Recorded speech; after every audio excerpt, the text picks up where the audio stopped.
সাহাবারা বিশ্বনবীকে কখনো রুকানার কাছে যেতে দিত না। রুকানা যদি বক্সিন মেরে বসে তাহলে বিশ্বনবীর মানিজ্জত নিয়ে টানাটানি।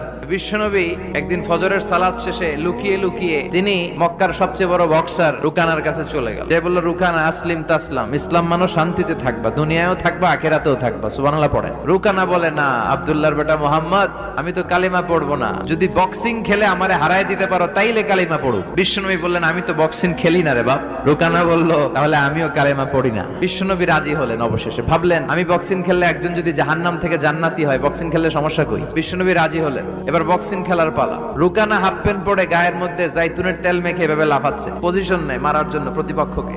বিশ্বনবী তার পজিশন নেয় না, বিশ্বনবী দাঁড়িয়ে আছে। রুকানা বলল, মোহাম্মদ আমি লাফাচ্ছি, তুমি লাফাও না কেন? বিশ্বনবী বললেন, না আমি লাফাই না, কারণ আমি সেলাইবিহীন লুঙ্গি পরি। সেলাই ছাড়া লুঙ্গি পরে যদি কেউ লাফায় বাতাসে সতর খুলে যাওয়ার সম্ভাবনা আছে না নাই? কি লাজুক নবী ছিলেন। কেউ বিশ্বনবীর